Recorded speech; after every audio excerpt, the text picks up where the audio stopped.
all the activities came from my dad taking me. So surfing, he would take me spearfishing with him before I could even fully swim.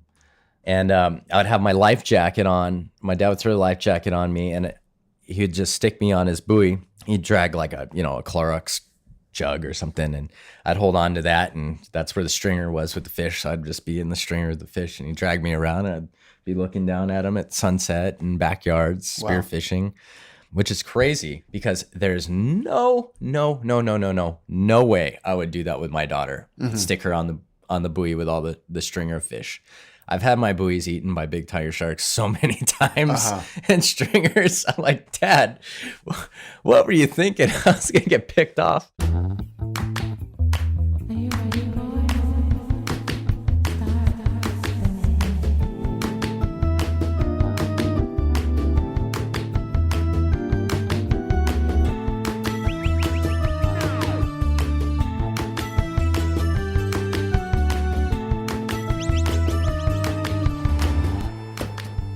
That's Mark Healey. I'm Jamie Brisick. You're listening to Soundings, brought to you by the Surfer's Journal. The Journal is a member-supported publication made possible by sponsorship from FCS, Finisterre, Howler Brothers, Outerknown, Patagonia, Rainbow Sandals, Vans, and Yeti. More like a book than a magazine, the Journal delivers 136 pages of independent storytelling every 8 weeks, covering the people, culture, travel, and art of surfing. To learn more and to subscribe, please visit surfersjournal.com. This episode of Soundings is presented by Costa Sunglasses. If you're anything like me and you spend lots of time around the water, then you know just how important it is to have a good pair of shades. And since 1983, when a group of intrepid outdoorsmen set out to make sunglasses that could stand up to the harsh environments they regularly encountered, Costa remains the choice in eyewear among those committed to life on the water. So whether you're diving in, climbing a board, suiting up, sliding one, leaning back, or all the above, head to costadelmar.com to grab your pair and to see what's out there. Mark Healey is a big wave surfer, spear fisherman, Hollywood stuntman, shark whisperer, bow hunter, husband, and father. Born in 1981 on Oahu, Mark started surfing at age 3, turned pro by the time he was 17, and made his name not so much in a contest singlet, but in heavy, scary waves, first in Hawaii, then around the world, chasing the kind of swells most of us run from. He won Worst Wipeout at the 2008 Surfer Pull Awards, won the 2009 Billabong XXL Monster Tube Award, won the 2010 Todos Santos Big Wave event, and won the 2014 XXL Paddle Award for a 60-footer at Jaws. But big wave surfing was only part of it. An avid diver, Mark won the World Cup of Spearfishing in La Paz, Mexico in 2008. And then there were sharks. In 2011, he traveled to Mexico's Guadalupe Island to dive with great whites for a Nat Geo TV shoot, all of which we'll get into in the episode. In 2016, Outside Magazine called him the greatest athlete you've never heard of. Recently, he founded Healey Water Operations, synthesizing all his singular skills into a personal brand that can shapeshift, as Mark explains. We spoke at my rented cottage on the North Shore, where Mark resides with his family. He'd been busy doing stunt work for a forthcoming TV show.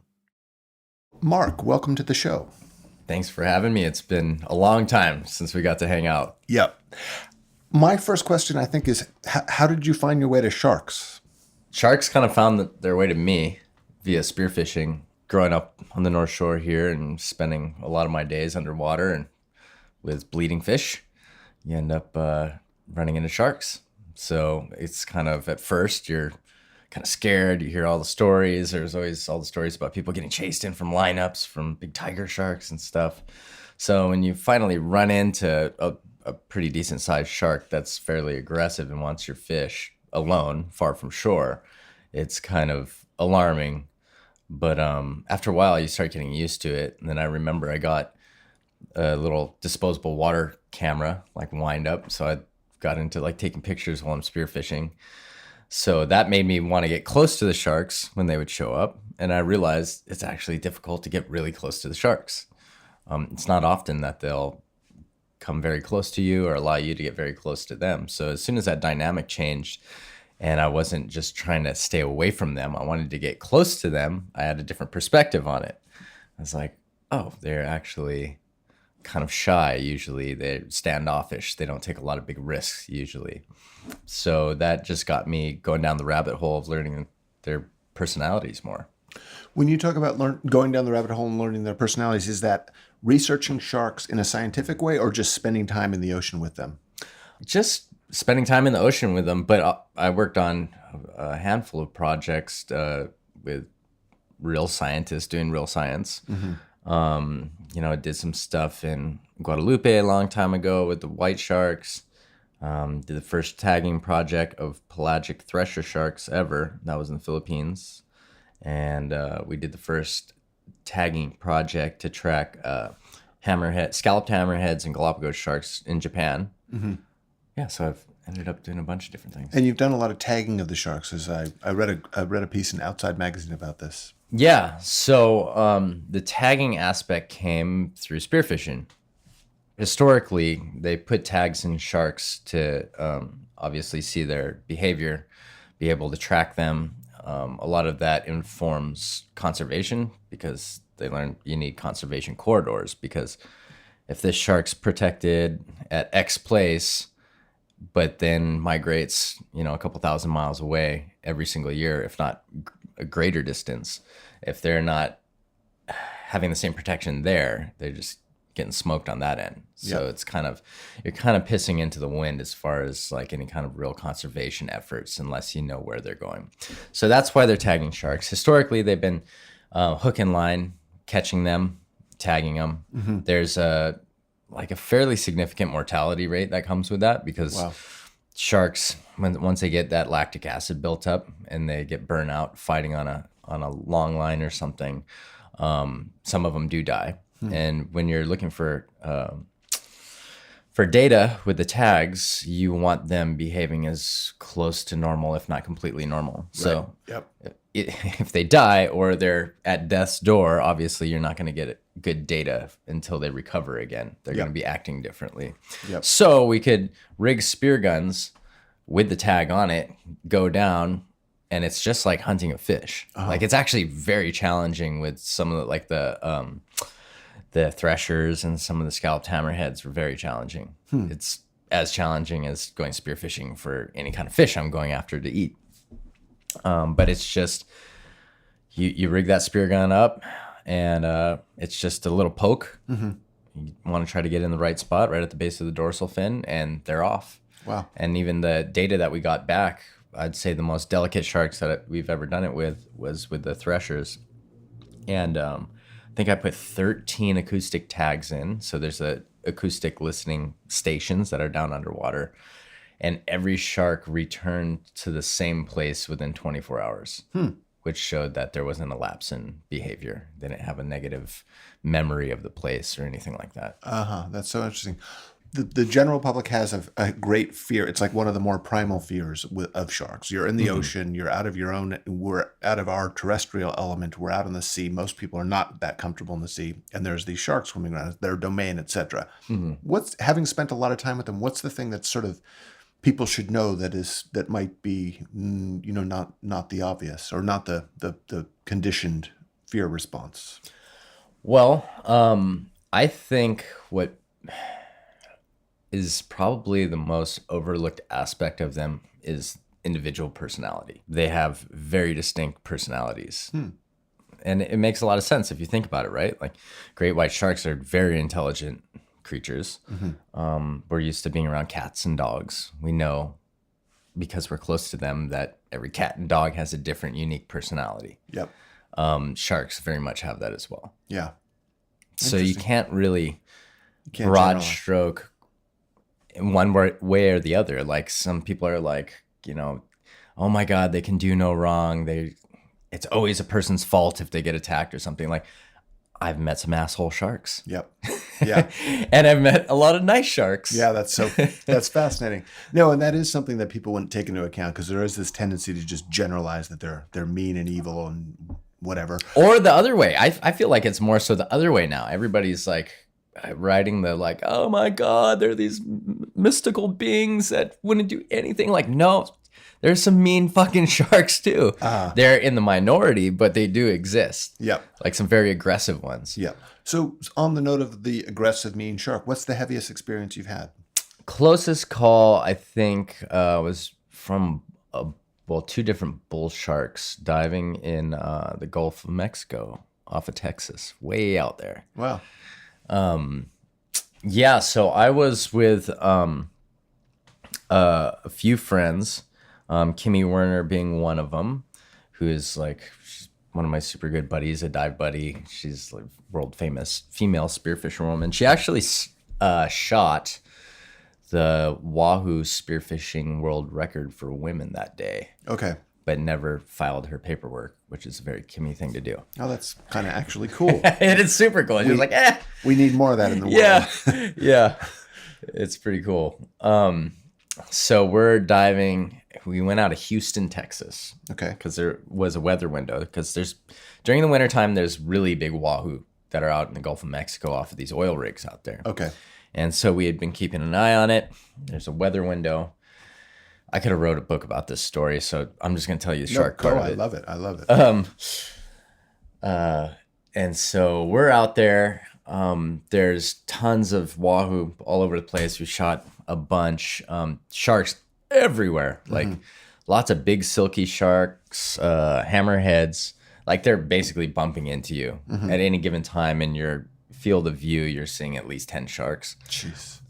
But the silkies, they're just like fearless puppies, you know. They don't bother you, but they're also not scared to get close to you. And hammerheads keep their distance usually, but there's 2 bull sharks that were pretty aggressive. They were coming up to us already without even shooting fish and kind of getting aggressive. And you just poke them with the end of your spear gun in the snout, and hopefully that makes them bug off. Hopefully they don't come back. But we were shooting wahoo all day. They got wise to it, started taking fish from us. You know, we're shooting like 70-pound fish, and they're eating them. So they're like so fat and full of fish that they've taken from us. It looked like they could barely swim anymore. But they just were so aggressive. They wouldn't leave us alone all day long. And then so it was late in the evening. The sun was basically hitting the horizon, and I felt like everything was coming alive again. It's like, I'm just going to stay in the water a little bit more. Everybody's on the boat. And we're like 150 miles offshore in the middle of nowhere. And I was like, okay, you know, it's getting too dark to see in the water right now. I should head back to the boat. And as I swim back to the boat, which was probably like 60 to 80 yards away, I hit this ball of sharks that are just in full frenzy mode. Like literally, like the water is full of sharks. And they just start coming at me left and right. And I'm getting hit by all the big silkies. And I'm like, what is going on? They're just so fired up. And I look below me and I see one of those bigger bull sharks just coming full speed, like straight up at me. And I was looking at it, I was like, oh man, this thing's going to come like right in between my legs. It's coming and biting. I was like, oh no, oh no, oh no. And I had to wait, because if you go to poke at it and extend your arm fully and you don't hit it, it's still too far away. It's going to come around you. I see. And you lost any kind of distance making tool that you have. Then it's hands. You don't want to end up at hands, you know? And so I'm like, oh my God, I got to wait for this thing. I got to wait for it. Here he comes. He's coming and biting. He opens his mouth, and I just jam my spear gun down its throat. And he starts chewing on it, thrashing his head. And he's continuing to swim up as he's thrashing his head. So he's coming up. So I'm on the surface. He's got the end of like my 5-foot-long spear gun in his mouth. He's chewing on it, and he's coming around my left side. And he's almost to the surface. So my gun is now like perpendicular to my body, where it's like horizontal to me, with it just coming out of the corner of the shark's mouth. So that is like a very less than ideal situation, is if they get on top of you, because then you got nowhere to go. If they get to the surface and on top of you, you're totally screwed. You don't have anywhere to push off of. You can't push off of them as well. They kind of are going to do what they want with you at that point. So I I still have my hand on the handle, but the gun's twisted up. So I just pulled the trigger with my thumb and it shot through the corner of its mouth. The shark immediately took off. And so the monofilament shooting line on the spear, since it just spear shot straight through the side of its mouth, the monofilament cut on its teeth. So the spear just sank to the bottom of the ocean. But I had a breakaway setup, which means my spear shaft and my shooting line is attached directly to a buoy and a line. Okay. So it's not attached to my actual gun. So thankfully. So I lost all that. And the second shark is coming right behind it. So I'm like slowing down the story. This all happened in about 15 seconds. And one key factor, how big are these sharks? Like 8 foot. Okay. But just husky. Yep. And the next one's coming right up in between my legs too, the same way. And so I had the stock of my gun and I waited, same thing, jammed it in its mouth when it was trying to bite me. And then it's the only time in my life I've ever had to do this around sharks. It was all bets are off. Get to the boat as fast as I can. Like, I don't care how much splashing. Yep. I don't care how frantic it looks. It's full on, like, just freestyle swimming into the boat. I like launched in over the gunnel, like did like a flip over into the boat. Wow. Whacked my heels boom on the deck. And I look over and I see the guy whose boat it was. And it makes all the sense in the world because he was taking one of the wahoo that was half eaten and cutting off all the rough bits and guts and just throwing them over. So basically he was like caused a feeding frenzy while I was in the water. And it was completely his fault. Okay. I had some choice words for him after that. Jeez. But yeah. Wow. It was just human error and stupidity that caused that. And he didn't know that you were down there, basically. No, he did. Yeah. He's not smart. Okay. Wow. Like, does that make you want to give it up forever when you actually have a shark wanting to eat you, or are you ready to go back in? Well, I'm ready to go back in because it makes sense. Like, okay, A plus B equals C. Yeah. But you can't factor the guy who's chumming. They're asshole sharks to begin with. Yep. It's the sun's going down. They've been conditioned to be. They've been rewarded for aggression because they've taken fish off of us, despite us trying not to allow that to happen. Yep. And then the sun's going down. They're ramping up for their night of feeding, and somebody's chumming. Yep. And I'm in the water, and they associate me with a free meal. Yeah. So it's almost a guarantee. Wow. I listened to you talking on another podcast about the Mick Fanning incident at J Bay quite a few years ago now. And you talked about adolescent sharks and how they're just sort of learning how to feed on mammals. Can you talk a little bit about that? Yeah, so white sharks go through their early years eating fish. They don't really get the capability, the size, the, I guess, intelligence to hunt mammals until later in life. So they hit this adolescent period where they're trying to learn how to hunt mammals. They're striking out a lot in that process. It's like if you even watch some of the drone footage of adolescent sharks that are doing that, it's funny. It's kind of like they're half-heartedly going after these sea lions or whatever it is, and they almost seem surprised that the sea lion runs away. They're like, "Oh, I thought this was going to be easy," kind of thing, you know? Yep.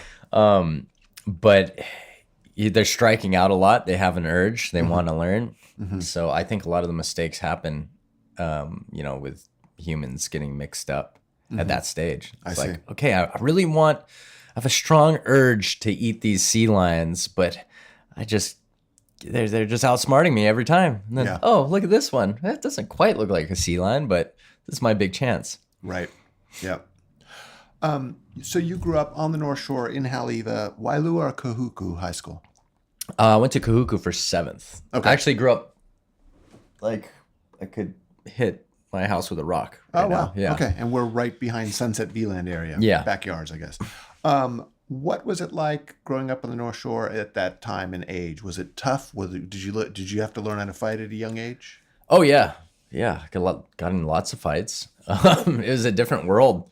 It was a much more violent world. I would happily go back to the way it was, though. There's pros and cons, but I kind of like the way it was a little better. In what way? I don't know. There was That it, at least there was some kind of repercussions for just being a disrespectful asshole. Yeah. Yep. You know, there was, and a lot of bad things happen. A lot of people, you know, the bullying, you get victimized, catch somebody on the wrong day, and just, you know, for no reason to have a bad experience. But in general, you know, it kept people a little bit more honest.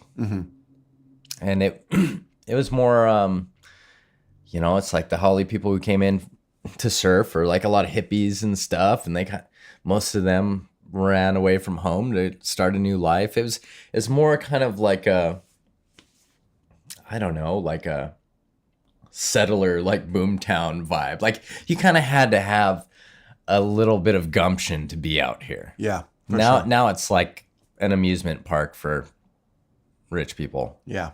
In a lot of ways. Yeah. The money seems to have really changed the people who live here. I mean, coming early on, it was not so expensive, and you could sort of, the love of the ocean could be the center of your life, whereas now you sort of need to earn money. And in some instances, that is surfing, like John, or maybe Jamie O'Brien, for instance, or yourself. But for the average person, you can't live right out here on the beach.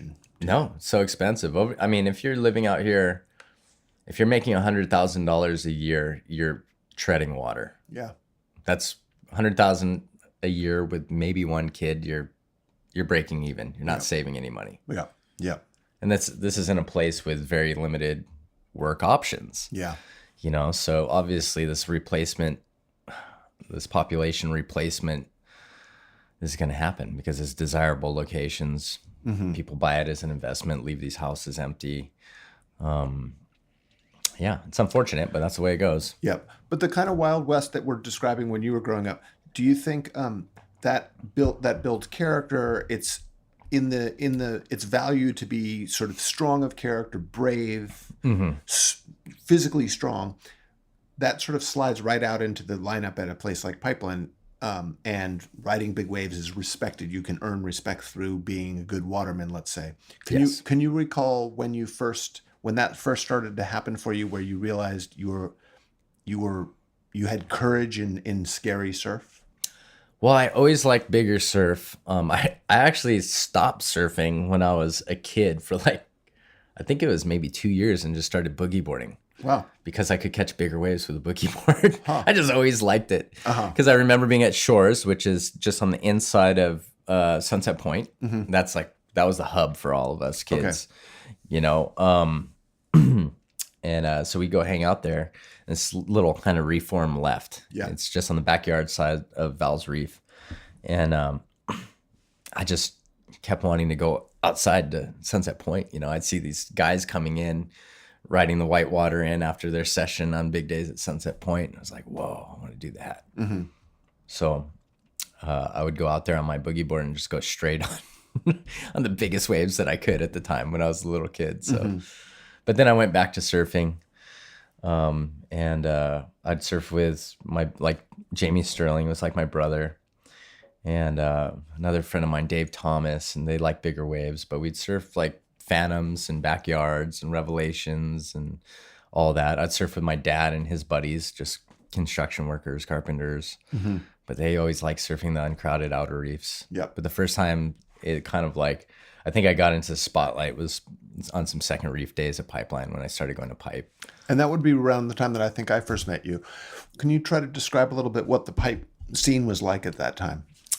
Well, the first Pipe session I ever had was with me, Danny Fuller, Jamie O'Brien, Jason Frederico, and I think Leon Rosetto. I don't know where he is these days. But it was all of our first surf at Pipe. And we camped on the beach so we could be the first ones out because we were too scared of the regulators out there. So we're like, okay, we're all going to have our first surf at Pipe tomorrow morning. We're going to get up before the sun comes out, paddle out. And we did. It was probably 4 or 5 foot. And I just remember all of us getting launched. I don't know if anybody even made a drop, but it just seemed so much faster and ledgier and more violent. And I remember Jamie broke a board and we're like, whoa, gnarly, somebody broke a board. Like I was like almost jealous that I didn't break a board, because it was like this rite of passage. Jamie broke a board at Pipe. You know, we're such groms. Yeah. And then clearly you connected. Clearly you had a kind of rhythm with the break. Can you describe your sort of relationship with Pipeline and how all that went as you were getting better and more comfortable and then getting more respected and able to catch more waves out in the lineup? Yeah. So I just kind of fell in love with it because it was so difficult, I guess. I just got so owned out there the first handful of times I went out. And just the concept of being able to get into a tube that big. Yeah. I was like, oh my God, this is like my dream. I want to be in a 10-foot pipe barrel.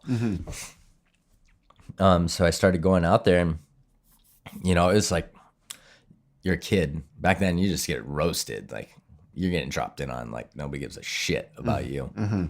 Different world. It's like a freaking daycare center out there nowadays. It's kind of out of control. But yeah, you just had to hope one came to you and there wasn't somebody in a position to drop in on you. But some of the guys are really like helpful and nice, and we're like stoked to see you out there. A lot of them, because I was so small when I was a kid, they would be like, hey, like, do your parents know you're out here? That happened to me a lot during those years. But I just enjoyed it. And then I would get a wave here and there, and it was just so fast. And I didn't have like the strength or the commitment to make the bottom turn. Like, I'd catch a wave and like be on my heels and end up going straight. I'm like, okay, I'm not getting enough repetitions in to learn out here. I see. And I can't just blow it when a good wave finally comes to me, because nobody will ever let me have a wave again. Yeah. So I was like, maybe I'll just catch closeouts and learn that way. And that's how I learned how to like draw my line and get into barrels of pipe. I just go on big closeouts all day. Wow, that's so incredible. No, it's so interesting, because I think most people that pay attention know this, but I mean, there's the challenge of the actual wave of pipeline, but then maybe even bigger is the challenge of the actual crowd and how to actually get a wave and get that rhythm that you just described, The crowd is probably more of a challenge than the wave. Yeah. Honestly. Yeah. And so by pulling into big closeout barrels out at Pipe, did people watch you, and then they were suddenly like, okay, this guy's sort of rising up the pecking order, let's give him respect? Yeah. And I don't even know if this is like, I don't even know if you're at the first floor of the pecking order yet, but at least you're proving that if a wave comes to you, you're going to go. Yep. You're not going to like make some excuse. Yeah. Pull out last minute and just waste a wave, You only get so many of those before people are just like, okay, never mind. Yeah. You're going to be completely disregarded, like you're invisible when a wave comes to you, and people will just go. Yeah. They'll take it. Do you still surf pipe? Yeah. I love surfing pipe. But if you were to try to describe what it's like to be in rhythm on a big, good day at Pipe, what does it feel like? I mean, it feels like you can do no wrong when you're in rhythm. And it's amazing how much it is true that you need to be in a rhythm. If you set a rhythm quickly, you'll notice you'll have a great day. If you're finding that rhythm, you can be out there 5 hours and not get anything. Yeah, it's just, and it's so fun when you get to your feet and you're making the drop and you see all this water drawing and sucking out, and you're like, it's so intense, and the force is at work, but at the same time you're completely confident in the position you're at, and you're like, oh my God, it just puts a big smile on your face. You're like, here we go, and you can completely relax and just boom, kick up into that thing and enjoy it. Wow. Thinking about sort of all the various things that you do, which I want to get into, but swimming with sharks and surfing big pipe, there's a connection, and that is there's a fear factor that the average human would feel on a massive scale. You manage it well. Has that been something that's conscious, or has it just been natural for you to? I mean, what would scare the crap out of most people, you seem to be just starting to feel the flow. I think it's because I'm a very curious person. So I think a lot of people look at things, and that could be something that's scary, or it could be a challenge like starting your own business, or taking the first step always seems to be the hardest for people. And there's a lot of times that's the case for me. But that fear, or that fear of failure, or that fear of bodily harm or injury kind of shuts people off from entertaining the logic of like, if then what? Like, if I was to do this, what kind of, how would I want to do it? What kind of signs would I like to see as like a green light? Like, okay, this is possible right now. What's my, cost benefit ratio on this? Like they don't think it out. So if I think something out, like, okay, this is possible, I can learn to be capable of this. I'm physically capable enough. If I check all these boxes, even if I'm scared, I'm going to stick to the logical side of it. Like, how badly do I want to do this? Is this something I'll regret not doing one day? Okay, it's possible. This is the kind of wave, or this is the kind of behavior I want to see out of a shark for it to be doable. This, check the boxes. And if all those boxes check, I'm going to do it.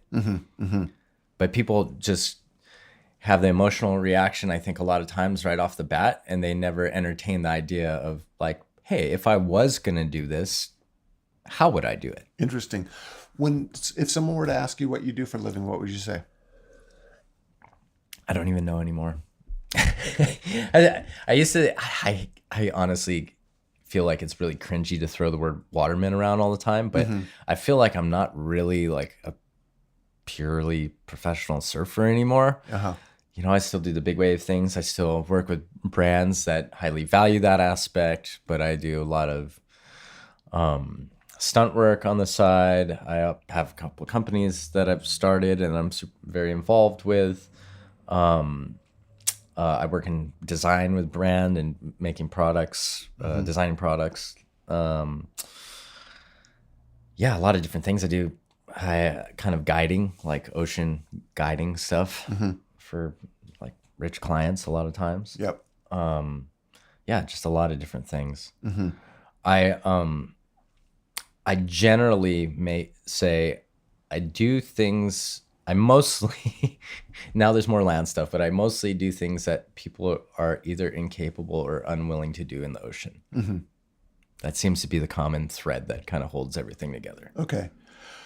When you think about specifically the surfing part of this, what do you feel is your strongest asset or your kind of distinct thing, right? Because there are so many ways to be a pro surfer. And the one that's most prevalent is the sort of world tour pro surfing. We get world champions, but there's so many other ways to do it. And you've taken a different path. Is it a big wave surfer? Is it managing fear? Is it what? Yeah, definitely the big wave surfing aspect of things. Like, nobody wants to see me surf small waves. I don't even want to see me surf small waves. I enjoy it. I have fun. Nowadays, I finally am starting to. I've always had fun, but now I can like let it go a little bit because you're like trying to get better all the time. Yeah. And I'm come to peace with like, I'm not going to become a better small wave surfer. It's highly unlikely at this point in my life. Yep. So fuck it. I'm just going to enjoy it. Yeah. And it's very liberating, I must say. Yeah. But yeah, it's a big wave surfing side of things. And interestingly enough, I think you actually get better the older you get if you keep your body in one piece. I think there's so much benefit and experience in that genre of surfing. Absolutely. It helps a ton. Yeah.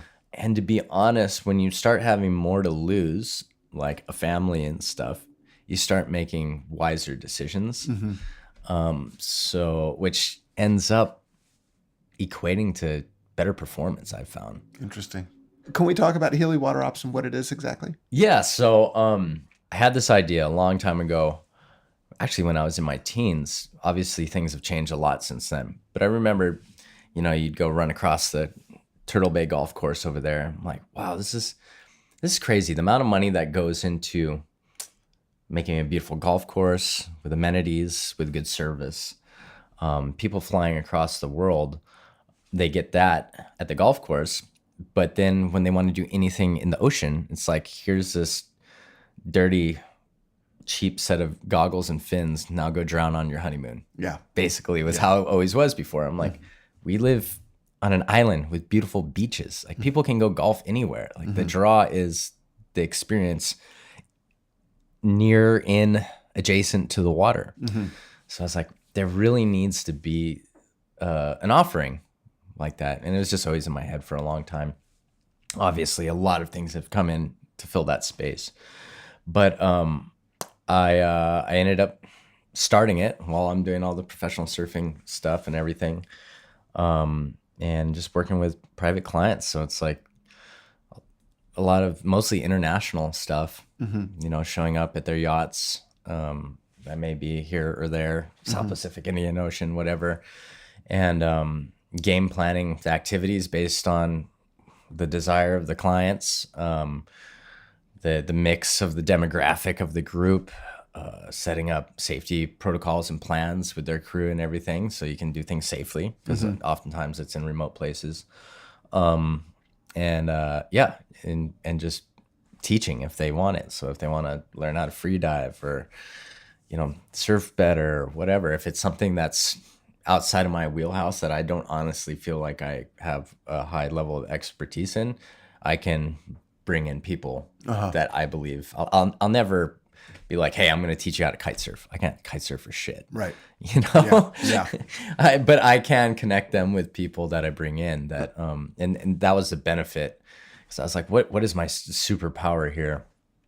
And I was like, it's my network around the world of people that I've gotten to actually work with through, you know, whether it's the stunt and film world, the surfing world, the spearfishing, free diving world, the fishing world, the water safety world. I've gotten to have real experience with a lot of the best people in the world. And through that experience, know who's good with people and who are good teachers. Because it's not, you don't necessarily want the best person. You want a really good person that is a joy to be around, knows what their job is, and is a good teacher. Yep. And some of your clients, I'm guessing there are NDAs, and they're probably famous people we know, but we can't talk about them. Has that been a fulfilling experience? Have you learned from them as well as them learning from you? Yes, I've learned a lot. I think that's probably my favorite part about it. Is, you know, if there is a rapport that develops, and, you know, you can talk freely with them, is just asking questions. That's so great. And do I have this right? Did you stop going to school at 7th grade? Yeah, I bounced on school and did correspondence. Okay. Homeschool, basically. But I actually did my work. Every time you say homeschool, people are like, oh, okay, you dropped out. No, but just talking to you, that curiosity is such an interesting thing, because it really, in my experience, that's like the thing that the best way to survive in the world is to keep the curiosity going in every extension of the word curiosity, you know? Yeah. I mean, without curiosity, you can't, you know, reach a state of awe or gratitude or appreciation, I feel like. Yeah. Because you need to appreciate the finer things, the small parts. Yes. Yeah. So I'm curious about a couple of things: free diving and also breath work. And I know you do a lot of breath work, and I'm guessing those two things very much tie together. Yes. So free diving was sort of always in your life as a kid growing up on the North Shore. That was something you did with your father. So my dad, all the activities came from my dad taking me. So surfing, he would take me spearfishing with him before I could even fully swim. And this is back when remember the big round dive mask? Yeah. As a little kid.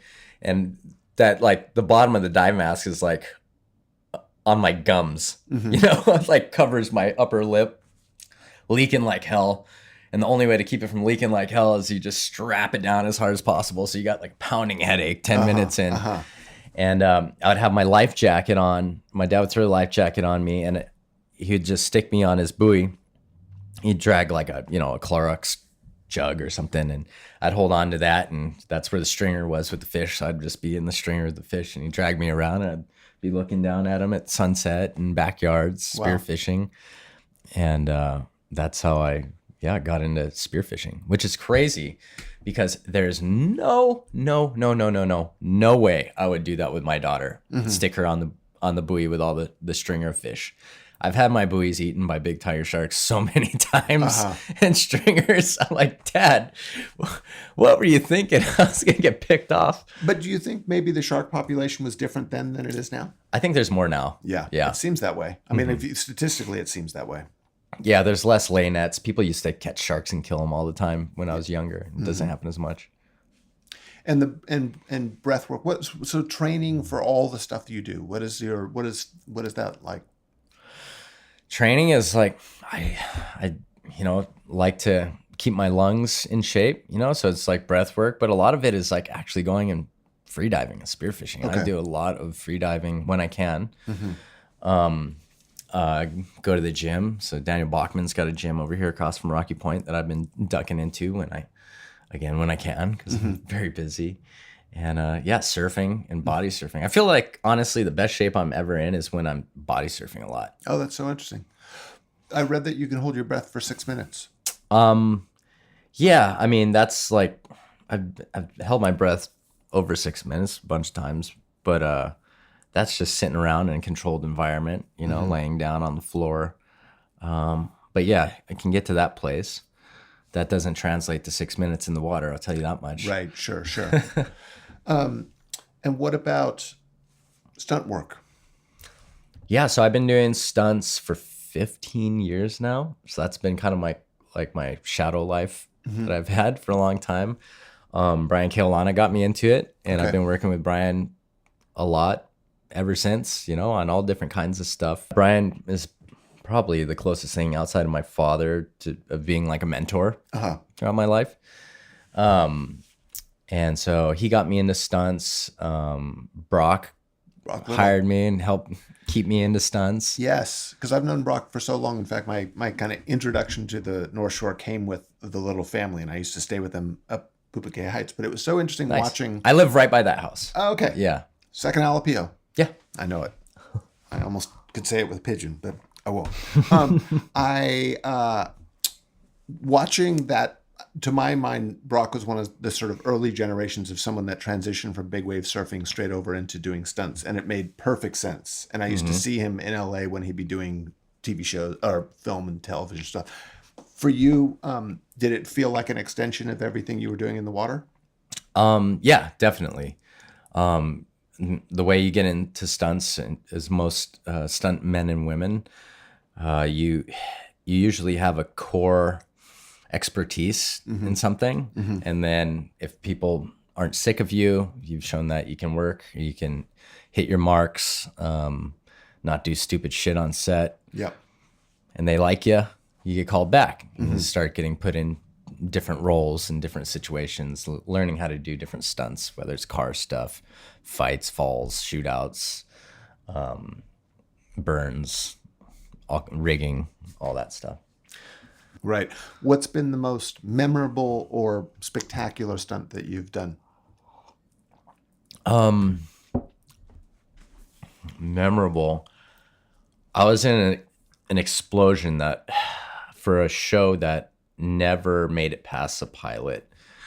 It was called Off the Map, I think.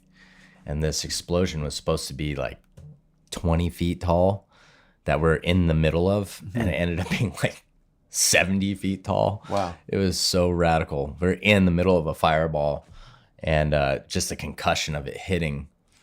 And it was me and two other guys carrying a guy in a seat. He was supposed to be a guy who was in a helicopter crash. He was the pilot, and something impaled him and stuck him to the helicopter seat. So in the scene, it's like we took out the whole seat to take him away, and it blows up as we're running. Wow. So we had to carry this guy. It's at night. It's uneven ground. And the thing is, it's like, do not be breathing in and do not have your eyes open when this thing goes off, because you're going to be in a fireball. So we have to be running and like have the timing like, okay, I can close my eyes and hold my breath right now. Boom! It hits you, and not eat shit and trip in this like uneven ground, carrying the guy. It's super awkward, but yeah, it was a giant fireball. I got a funny one though. This is Brian Keolana called me for this one. Is for Point Break 2. Okay. Cinematic masterpiece if you haven't seen it. But it was a fun movie to work on. Got to meet a lot of really cool people. But BK calls me and he's like, hey, we need a guy with really big balls for this stunt. I'm like, that's not how he usually talks. Mm-hmm. Interesting. I was like, yes, I'll do it. That's almost always how it is. Like, hey, we got some work for you. Do you want to do it or not? You don't get told what it is or anything. It's yes or no. Yep. Or somebody else is getting called in the next 30 seconds. Mm-hmm. So you're just like, yes. Okay. Yep. What is it? And the studio dollars are good dollars. Yes, they're good dollars. Yep. Get good health insurance because it's all union stuff. Yeah. So BK asked me that. I'm like, yes, I'll do it. So it ends up being Point Break 2. There's a bunch of big surfing stuff and everything. So there's a bunch of Jaws stuff and giant Chopo stuff. He's like, okay, find me some guys. You'll be in it. You'll be doubling one of the leads. I'm like, yes. Okay. So I find all the guys and then something happened. They're like, oh yeah, you're Goofy Foot, right? Like, oh, both our characters are regular foot. Sorry. I'm like, damn it. I can't do it. I got all my friends' jobs and they get to do all this fun, awesome stuff. But, so they gave me a free dive scene, which is actually ended up being a very challenging scene. But the reason why he said I need somebody with big balls, he was joking because it was a nude scene. Okay. So I had to film naked free diving with a Russian world record holder in free diving, this gal, butt naked. And I thought like you get like a nude thong or something to wear. Mm-hmm. No, they didn't have any of that there. Wow. It's a lot of exposure, Mark. A lot of exposure for 2 weeks every day. To shoot this whole scene. And you know how people talk about like you have the dream where you're in front of the class or something and you look down and you're naked and you're super embarrassed. Yeah. This is worse than that because I don't have a mask on and I know all my friends filming and everything can see me perfectly because they're water safety. They got to follow me down. We got like Don King and all my friends that I work with forever, just like looking at my junk, whether they want to or not, which I'm sure they didn't want to. Yeah, you know, butt naked, and so it was actually really challenging these scenes that we had to do. So it got sunburnt in all kinds of weird places, and did this whole thing. Everybody's seen more of my body than I probably have, and in post. When the movie came out, they CGI'd clothes on us. So we did not have to do that at all. Oh, no kidding. Yes. Wow. What an exercise to go through. Yes. I was just like, oh my God. Wow. And we were, so the first unit, so like the lead actors and everything came in and we got to take them through the beats that are going to be like close-ups of their face. So it's like, you know, on holding the rock, getting ready to jump off the ledge and go down 90 feet and everything. So you're kind of assigned your actor or actress, and it's like, okay, this is where we were on the bottom, blah, blah, blah, all your marks. So there was a catamaran. This is in Raiatea. And we were by the location, and they're like, okay, showing the actresses what the beats are. And it's the footage of me like running up to the edge to jump off of this underwater ledge with a rock. I'm like, okay, they clearly edited out anything that would be indecent. I mean, I could do that on my iPhone. Of course they did that. And we're all jam-packed, like 20 people in this little kitchen of a 50-foot catamaran. And it's like, step, wiener. And it gets so awkward. And I'm like my shoulders are touching the other people. And it's like the real actress and the real lead guy just like, oh, that's super weird. Wow. That's very embarrassing. Wow. What about similarly, I know this is that stunt work, but what about what's the heaviest wipeout you've ever had? Heaviest wipeout.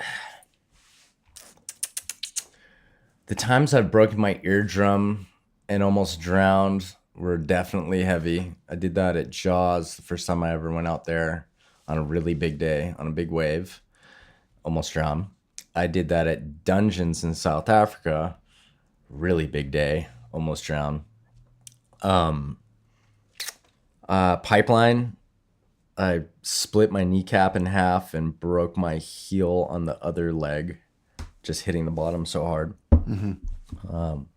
Those are probably the worst ones. What about any kind of like near drowning where you've been held under for an insane amount of time? I would say definitely that one at Jaws, Peahi. First time I ever went there. Went with Jamie Sterling. We were towing back in those days. And God, I was just so exhausted. And I had a really bad flu before that. So I was just like not in the best shape. We were out all day long. Back then, just like would barely bring any water out with us, not eat any food all day long. So I was just like already starting to cramp up and stuff. I was spent and yeah, just got the ever living shit beat out of me. Blew my eardrum out and is one of the longest hold downs. I actually lost memory of, I don't know how long I was down. I took like 5 waves on the head, barely conscious, probably not completely there. Jeez. I don't even remember who picked me up. Wow. I thought Jamie picked me up for months. And I was at Pipe and I saw Sean Lopez and he's like, man, he's like, my dad, who's Victor Lopez. He's like, he said he grabbed you by the hair and your eyes were as big as tennis balls and just threw you on the sled and got you out. I'm like, your dad must think all the Hollies look the same or something because Jamie picked me up. And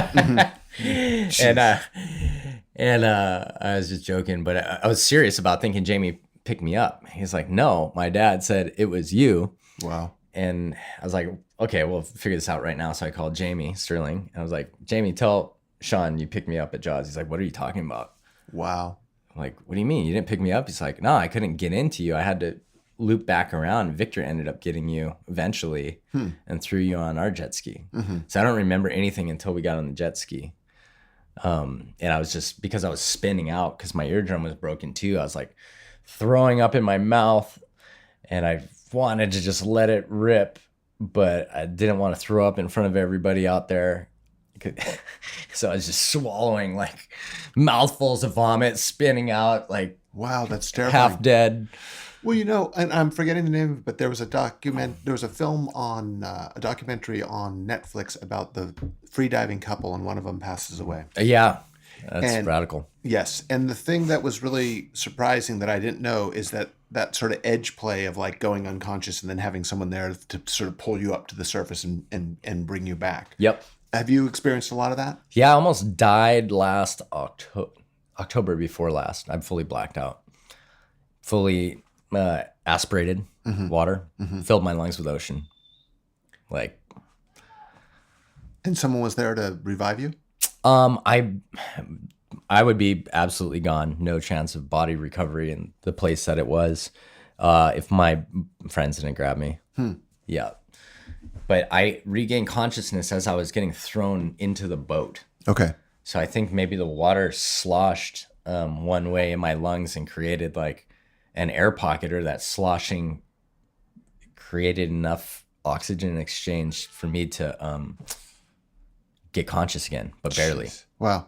Does it scare? I mean, does it freak? Does that freak you out? Are you aware of what an extreme life you're living compared to most of us? Yeah. Well, the freediving one's probably the most dangerous, to be honest. Out of all this stuff, the freediving is the most dangerous. The blacking out thing. Interesting. Yeah, because it'll lull you. It's sort of more subtle. It's subtle. It's great. It's interesting because you think of if you were surfing giant jaws or chopu or pipeline, it's a very obvious kind of symbol of like man versus nature, right? But the freediving, of course, it's that. Of course, it's scary, but it's happening on a quieter level, I guess.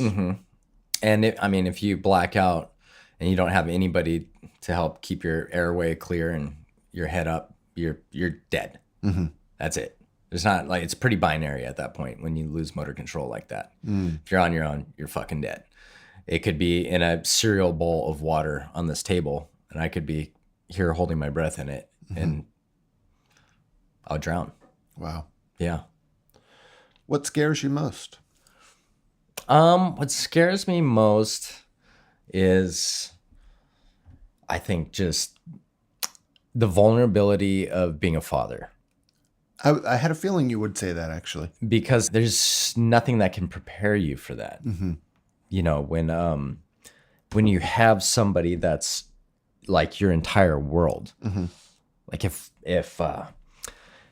you know, any number of things in life can happen, and I can't control that. You know, Yeah. like my life is fucking over. Yep. Something like that happens. Sure. How many kids do you have, and what age? I have one girl. Her name's Rella, and she is almost 5 years old. Okay. Yep. And what was it like? Did you watch her? Did you watch her birth? Yep. Oh yeah, I was front and center for that. And what was that like? It was the best experience of my life, hands down. I would say that nothing even comes close. Yeah, no surfing thing, no any kind of thing I've ever done even comes close. Pretty amazing. This is all such good stuff. I'm looking at my notes, and I think a lot of the stuff that I've covered, that I wanted to cover, we have. But is there anything that you can think of that?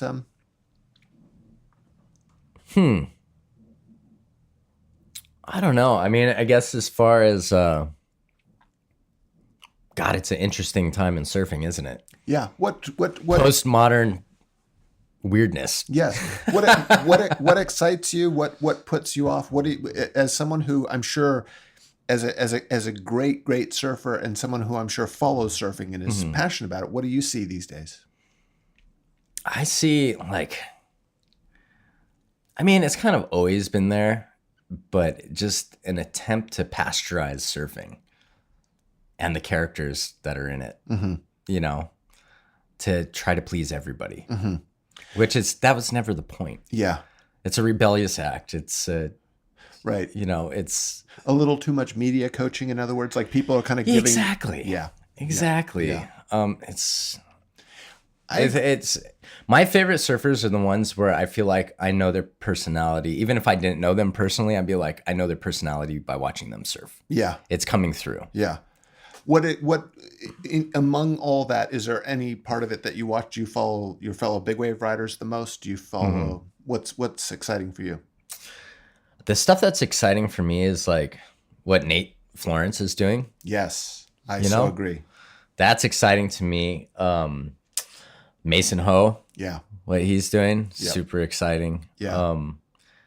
I like all the weirdness. I follow a couple, I think one account that I really like on Instagram. He's a Colapinto, but he rides these like mid-length boards. It's like Sano and stuff. I know who you're talking about. It's so interesting. And beautiful surfing. It looks so fun. It makes me want to try to do that, but Yeah. I'm completely incapable. Yeah. It looks so fun. But just like people doing things that are just interesting and very personalized in surfing. Yeah.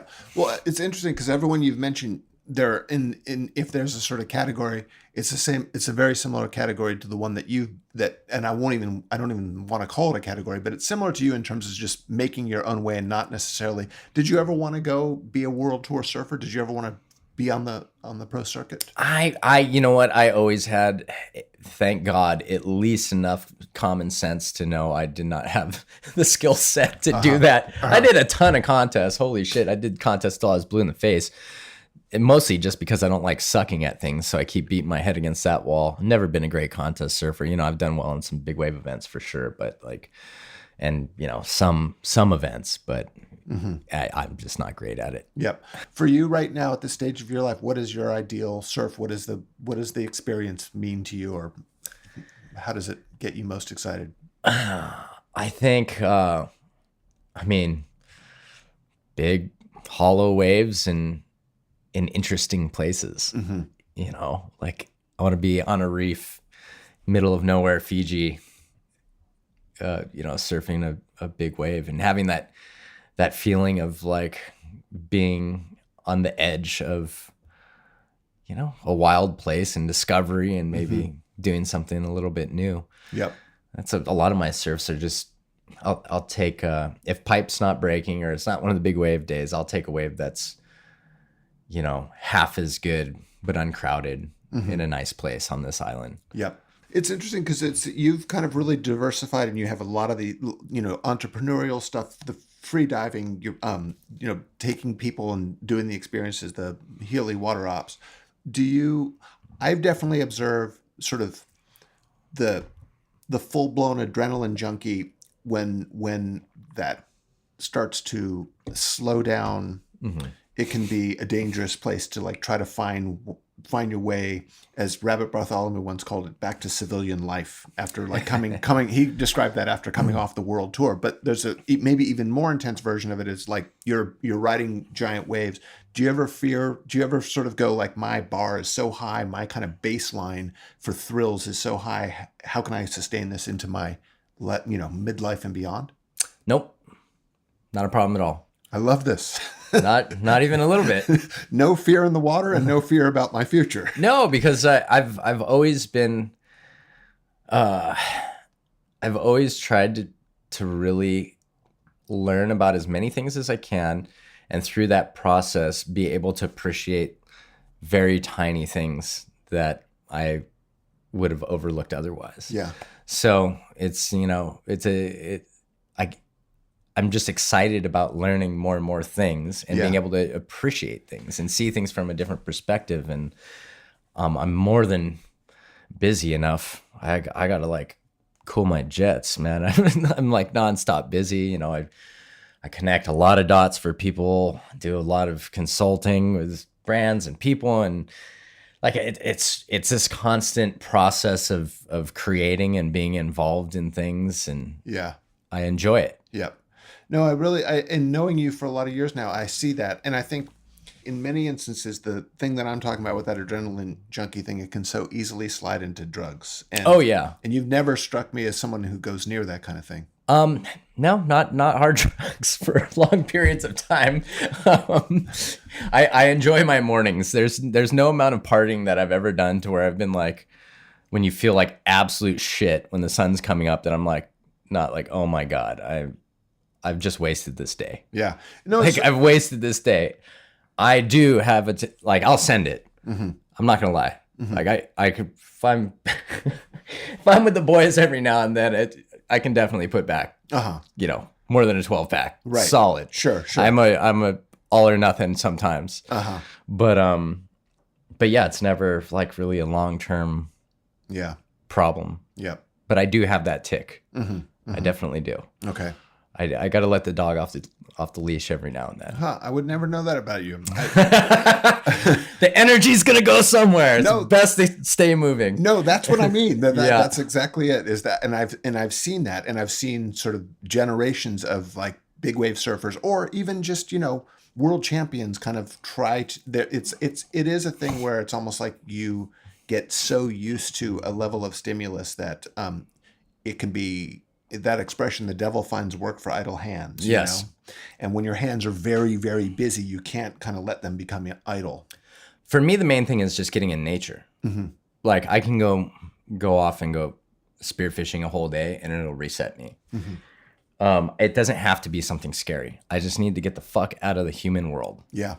Because people get really annoying after a while. Yeah. And all the drama and the social expectations and all of that's just exhausting to me. Yes. And it starts bottling up and I'm like, I need to get out. I need to go for 3 days hunting, not even look at my phone, and just reconnect. Because that's me. Yep. Like I feel like everybody is born and gifted with different strengths. Mm-hmm.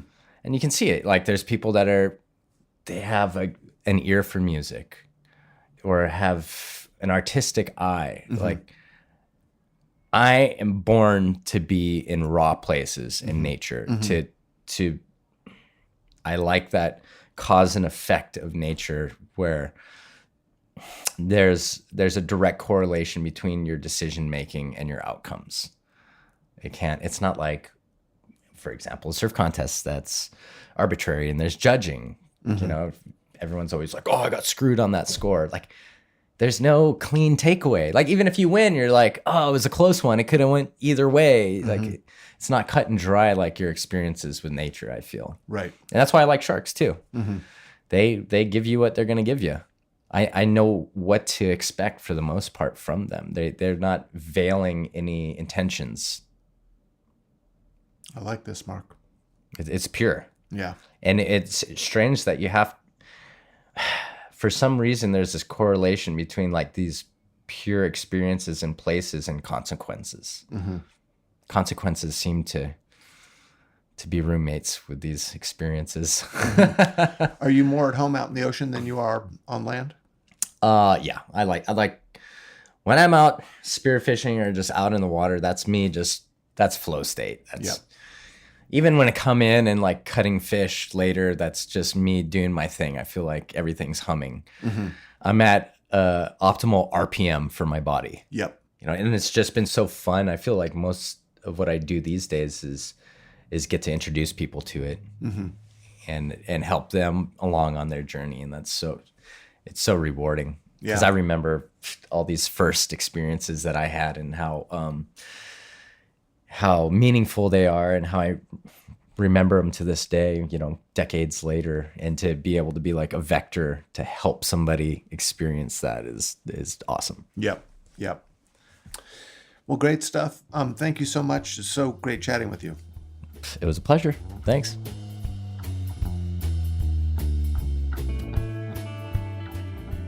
Soundings is brought to you by the Surfer's Journal and is produced by me, Jamie Brisick, and Jonathan Shiflett. You can find it on Apple Podcasts, Spotify, and YouTube. Our theme song is Give Me a Wave by Asuka Matsumiya and Paz Lenchantin.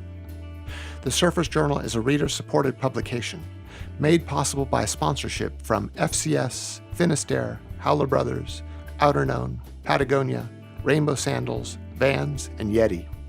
The journal is published bi-monthly. If you haven't done so yet, I encourage you to visit surfersjournal.com and subscribe. This episode of Soundings is presented by Costa Sunglasses, the badge of the explorer.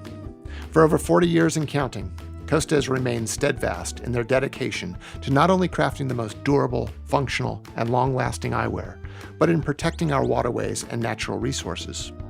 Whether you're on the back deck scanning for yellowtail, eyeing a set swinging wide at an empty point, camped out on a bluff at the end of a rotted two-track, or anywhere and everywhere in between, Costas are built to help you see what's out there.